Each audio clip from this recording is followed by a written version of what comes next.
Amen.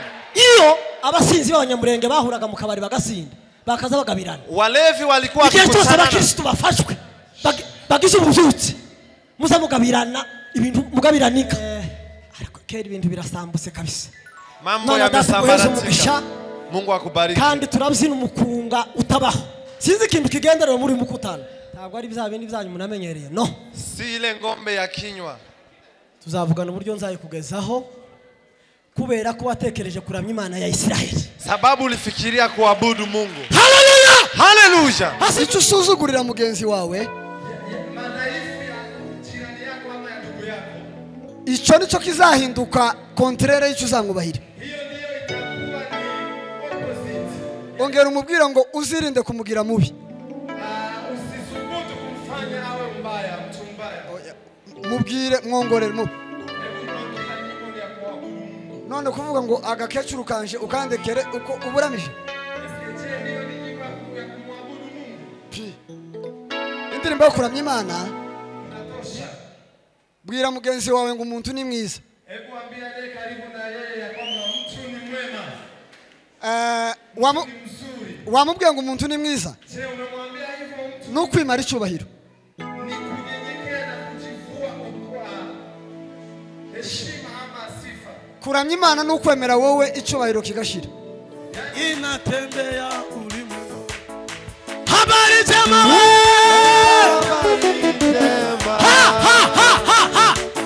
Inatembea ulimwengu. Habari njema wewe. Habari njema. La sala la sole. Inatembea ulimwengu. Habari njema wewe.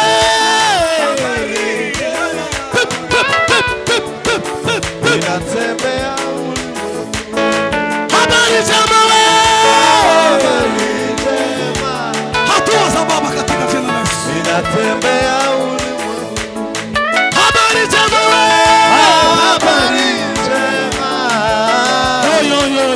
Inatembea ulimwengu. Hai inatembea. Inatembea ulimwengu.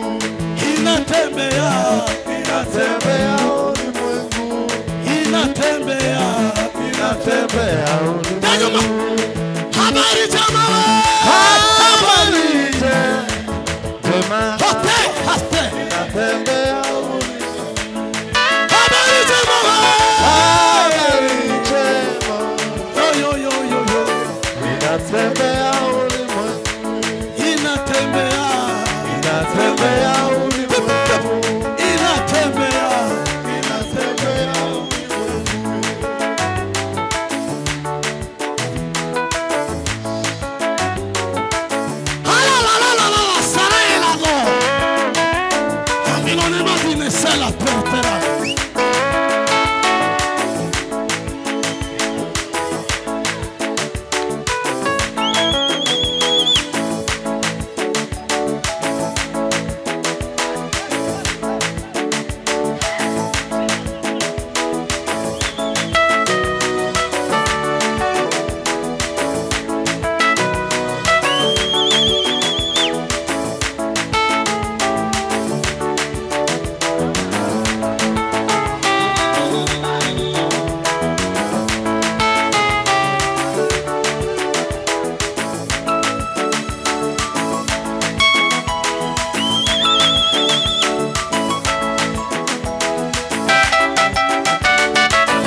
atambukeho gato sinsubira kuvuga hata ongea tena. Numvishe ko ibintu mambo yamebadilika. Sasa umugore ko yasigaye natakuke bafite uko bagiye babitegura kuntu baza gukora, kuna vile wameandaa, ariko kubera ko mwateguye kuramya no guhimbaza, sababu waliandaa, umwuka yangwesha guhezinga, Roho amenizunguzia nikupe ng'ombe. Ntabwo ari nkamaranga mutima, ntabwo ari bya bindi byanyu munamenyereye, no, si ile ng'ombe ya kinywa. Tuzavugana uburyo nzayikugezaho kubera ko watekereje kuramya Imana ya Isiraheli, sababu ulifikiria kuabudu Mungu. Haleluya, haleluya, asifiwe, asifiwe, asifiwe, amen. Iyo abasinzi b'abanyamurenge bahuraga mu kabari bagasinda, bakaza bagabirana. Walevi walikuwa Igihe cyose wakikutana. abakristo bafashwe bagize ububyutse muza mugabirana ibintu mugabiranika. Hanyuma rero ariko kera ibintu birasambutse kabisa. Mambo yamesambaratika. Umugisha Mungu akubariki. kandi turabyina umukunga utabaho. Sinzi ikintu kigenderewe muri mukutana. Sinzi ikintu kigenderewe ariko mwike mutuze amare tubyine umukunga wa Yesu. Tuzavugana subira mu byicaro ariko nisubira gufatwa ndongeraho izindi dakika. Semeni haleluya. Tuzamura amaboko turebe ko twahageze. Nimuyashaganye.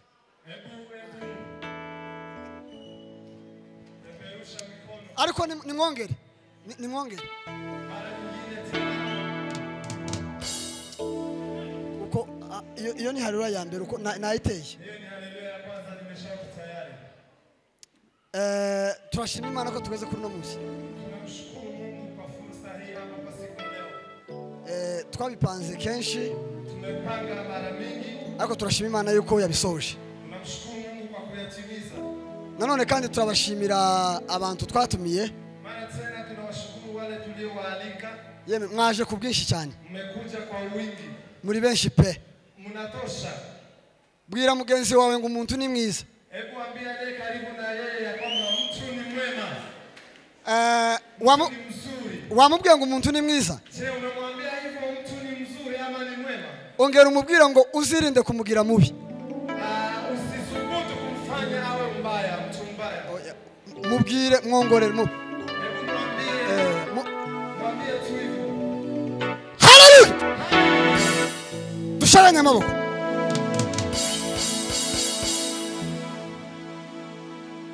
Ongera umubwire ngo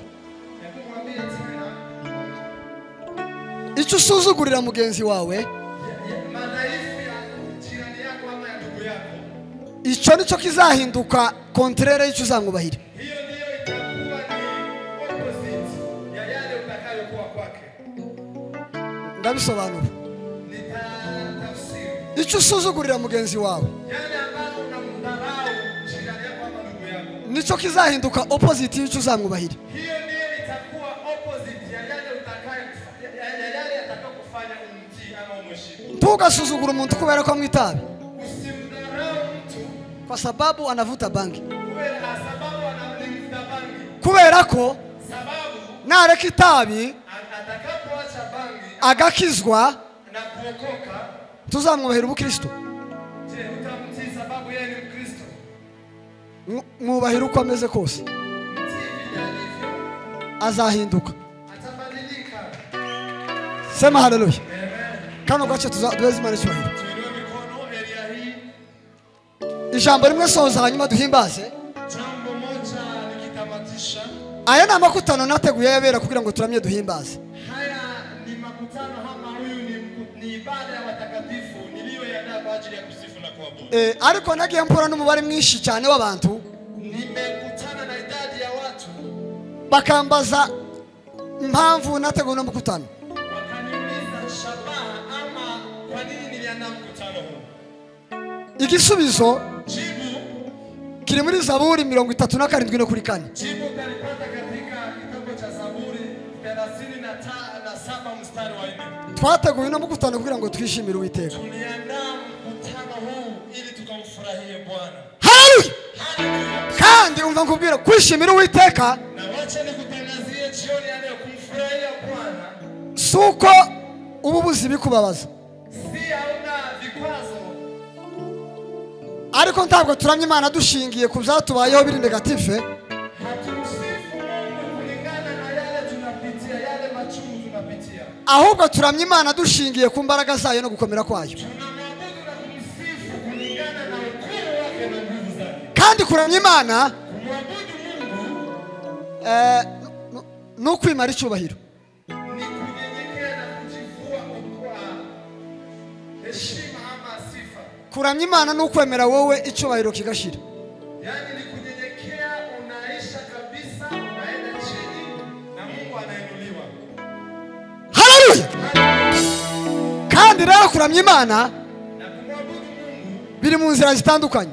ni katika njia ama ngazi tofauti. Woramya Imana ukoresheje indirimbo, Unaweza tumia nyimbo kwa kumsifu Mungu, kwa kumwabudu. ariko indirimbo zose si izo kuramya Imana. Indirimbo zose si izo kuramya Imana. La, sio nyimbo, kila nyimbo ni ya kuabudu Mungu. None kuvuga ngo agakecuru kanje ukandekere uko uburamije.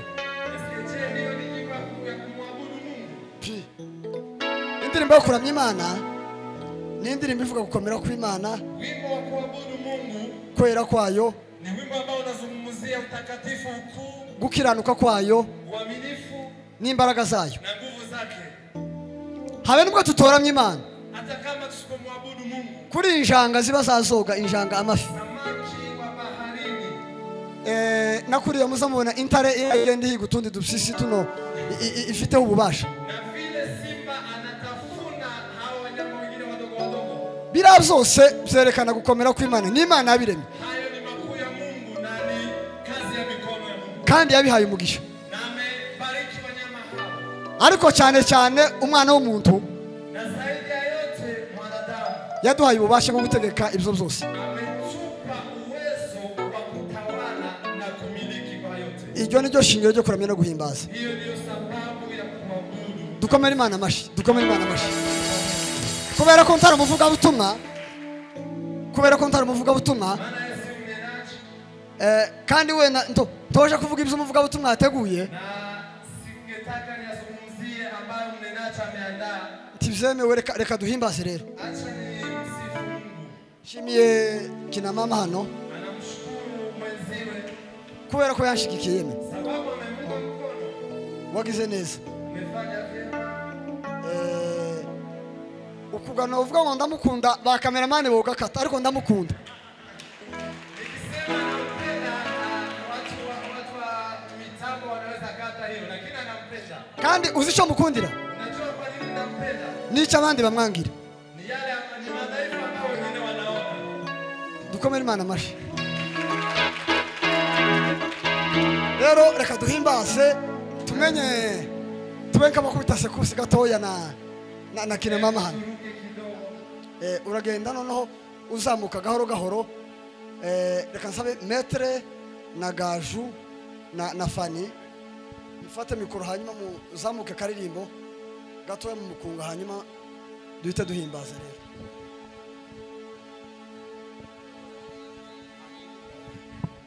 Yes. Yes.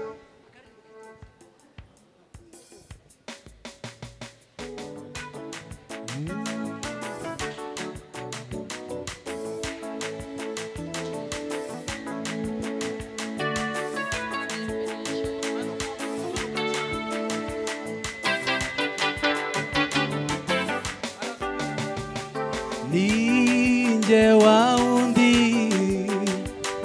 wahoraga imbere yawe, nuzuye amarira, garutse gushima